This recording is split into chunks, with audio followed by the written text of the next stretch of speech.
Court case monitoring ಸಿಸ್ಟಮಲ್ಲಿ government of ಕರ್ನಾಟಕದಿಂದ develop ಮಾಡಿರೋ ಈ CCMS ಅಪ್ಲಿಕೇಶನಲ್ಲಿ ಕೆಲವೊಂದು ಪ್ರಾಬ್ಲಮ್ಸ್ ಆದಾಗ ಹೇಗೆ ರಿಸಾಲ್ವ್ ಮಾಡ್ಕೋಬೇಕು ಅಂತ ತೋರಿಸ್ತೀನಿ. ನಾನೀಗ ನಮ್ಮಲ್ಲಿ ಇನ್ವರ್ಡ್ ಆಫೀಸರ್ ಅಂತ ಇದ್ದಾರೆ, ಆಮೇಲೆ ಮ್ಯಾನೇಜರ್, ಸೆಕ್ಷನ್ ಆಫೀಸರ್ ಮತ್ತು HOD 3 ಲಾಗಿನ್ ಇದೆ. ಅದರಲ್ಲಿ ನಾನೀಗ ಸೆಕ್ಷನ್ ಆಫೀಸರ್ ಲಾಗಿನಿಂದ ಹೇಗೆ ಈ ಪ್ರಾಬ್ಲಮ್ ರಿಸಾಲ್ವ್ ಮಾಡಬೇಕು ಅಂತ ತೋರಿಸ್ಕೊಡ್ತೀನಿ. ಫಸ್ಟು ಯೂಸರ್ ನೇಮ್ ಪಾಸ್ವರ್ಡ್ ಹಾಕಿ ಕ್ಯಾಪ್ಚಾ ಎಂಟ್ರಿ ಮಾಡಬೇಕು.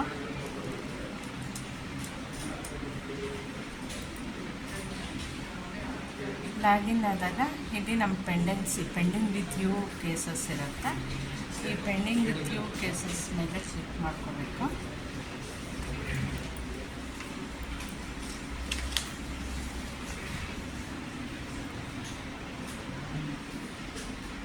ಇಲ್ಲಿ ಒಂದು ಕೇಸಲ್ಲಿ ಅಮ್ಮಯ್ಯಮ್ಮ ಅಂತ ಇದೆಯಲ್ಲ, 3rd one, 4th one, ಎರಡೂ ಸೇಮ್ ಕೇಸು ಡೂಪ್ಲಿಕೇಟ್ ಆಗಿದೆ.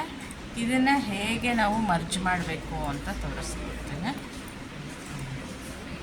ಆ್ಯಕ್ಷನ್ ಮೇಲೆ ಕ್ಲಿಕ್ ಮಾಡಿದೆ. ಆ್ಯಕ್ಷನ್ ಮೇಲೆ ಕ್ಲಿಕ್ ಮಾಡಿ ಇಲ್ಲಿ ಫಸ್ಟು LCO ಪ್ರಪೋಸಲ್ ಮಾಡ್ಕೋಬೇಕು. ಇಲ್ಲಿ ಕ್ಲೋಸು ಮರ್ಜ್ ಆಪ್ಷನ್ ಇಲ್ಲದೆ ಇರೋದ್ರಿಂದ ನಾವು ಜಸ್ಟ್ LCO ಪ್ರಪೋಸಲ್ ಮಾಡ್ಕೋಬೇಕು.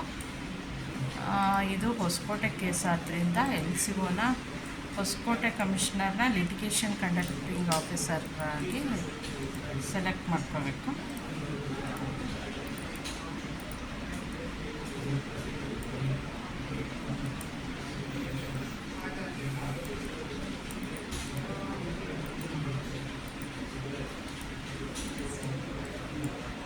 ಕಮಿಷನರ್ನ ಸೆಲೆಕ್ಟ್ ಮಾಡ್ಕೊಂಡಿದ್ದೀನಿ. ಸೆಲೆಕ್ಟ್ ಮಾಡಿಕೊಂಡು ಈಗ ನಮ್ಮ ಲಾಗಿನ್ನಲ್ಲೇ ಇರುವಂಥ ಯಾವುದಾದ್ರೂ ಬೇರೆ ಕೇಸ್ ವರ್ಕರ್ ಅಥವಾ HOD ಯಾರಿಗಾದರೂ ಇದನ್ನು ಫಾರ್ವರ್ಡ್ ಮಾಡ್ಕೊತೀನಿ. ನಾನೀಗ ಅಡ್ಮಿನ್ 1ನಲ್ಲಿದ್ದೀನಿ. ನಾನೀಗ HOD DUDCಗೆ ಫಾರ್ವರ್ಡ್ ಮಾಡ್ಕೊತೀನಿ. ಈಗ ನೋಟಿಂಗ್ ಹಾಕಬೇಕು. ಇದರಲ್ಲಿ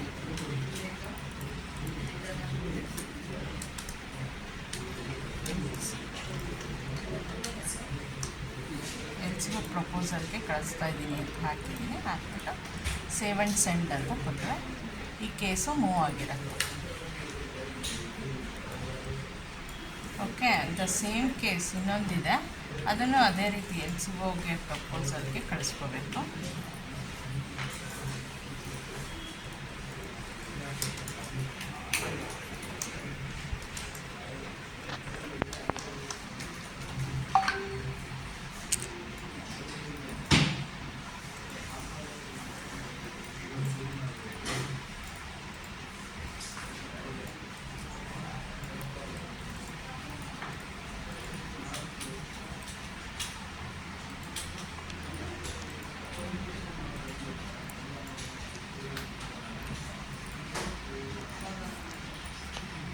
ಯಾರನ್ನೇ LCO ಪ್ರಪೋಸ್ ಮಾಡ್ತೀವಿ ಅವ್ರ ಡೀಟೇಲ್ಸ್ ಹಾಕಿ, ನಾನು ಈಗಾಗಲೇ ಹೇಳ್ದಂಗೆ ನಮ್ಮ ಡಿಪಾರ್ಟ್ಮೆಂಟಿನ ಬೇರೆ ಲಾಗಿನ್ಗೆ ಫಾರ್ವರ್ಡ್ ಮಾಡ್ಕೋಬೇಕು. ನಾನು ಆ ಪ್ರೀವಿಯಸ್ ಕೇಸ್ನೂ HODಗೆ ಸೆಂಡ್ ಮಾಡಿದ್ದೆ. ಈ ಕೇಸ್ನೂ ಡ್ಯೂಪ್ಲಿಕೇಟ್ ಆಗಿದ್ದ ಸೇಮ್ ಕೇಸ್ನ HODಗೆ ಸೆಂಡ್ ಮಾಡಿಕೊಂಡೆ. ಸೆಂಡ್ ಆದಮೇಲೆ ಲಾಗೌಟ್ ಆಗ್ತೀನಿ. ಲಾಗೌಟಾಗಿ ಈಗ HOD ಲಾಗಿನ್ ಆಗಬೇಕು. HOD login user name password ಹಾಕಿ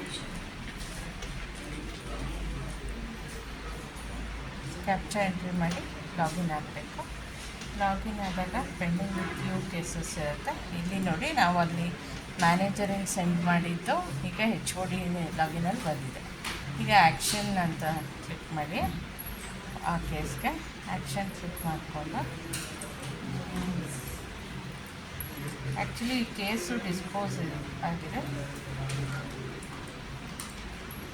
ಕೇಸ್ ಡಿಸ್ಪೋಸ್ಡ್ ಅಂತ ಹಾಕ್ಕೊಂಡು ಇದು ನಾವು ಫಸ್ಟು ಮರ್ಜ್ ಮಾಡ್ಕೋಬೇಕು. ಮರ್ಜ್ ಕೇಸಸ್, ಮರ್ಜ್ ವಿತ್ ಯಾವ ಕೇಸ್ ಅಂತ, ಅದು ಕೆಳಗಡೆ ನಮ್ಮ ಬ್ಯಾಲೆನ್ಸ್ ಇರೋ ಅಂತಹ ಅದರ್ ಕೇಸಸ್ ಇರುತ್ತೆ. ಆ ಸೇಮ್ ಕೇಸ್ ಇನ್ನೊಂದು ಯಾವುದಿದೆ ಮರ್ಜ್ ಮಾಡ್ಕೋಬೇಕು. ಅದನ್ನು ಸೆಲೆಕ್ಟ್ ಮಾಡಿಕೊಂಡು ಮರ್ಜ್ ಅಂತ ಕೊಡಬೇಕು.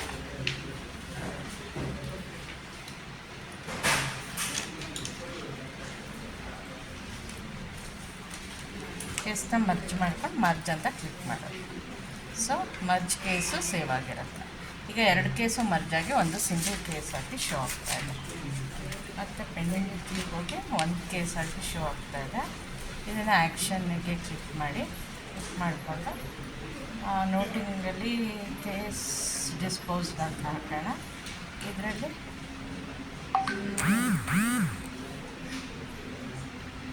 ಫೈನಲ್ ಆರ್ಡರು ಅಥವಾ ಇಂಟ್ರಿಮ್ ಆರ್ಡರ್ ಕಂಪ್ಲೇಂಟ್ಸ್ ಅಂತ ಸೆಲೆಕ್ಟ್ ಮಾಡಿ ನಾಟ್ ಫಾರ್ ಅಪೀಲ್ ಅಂತ ಸೆಲೆಕ್ಟ್ ಮಾಡಿಕೊಂಡು ಈ ಕೇಸ್ ಸ್ಟೇಜು ಕಂಪ್ಲೀಟೆಡ್ ಕೇಸ್ಗೆ ಹಾಕ್ಕೊಳ್ಳೋಣ. ಮತ್ತು ಈ ಕೇಸ್ದು ಏನು ಡಾಕ್ಯುಮೆಂಟ್ಸ್ ಇದೆ ಅದನ್ನು ಅಪ್ಲೋಡ್ ಮಾಡ್ಕೊಳ್ಳೋಣ.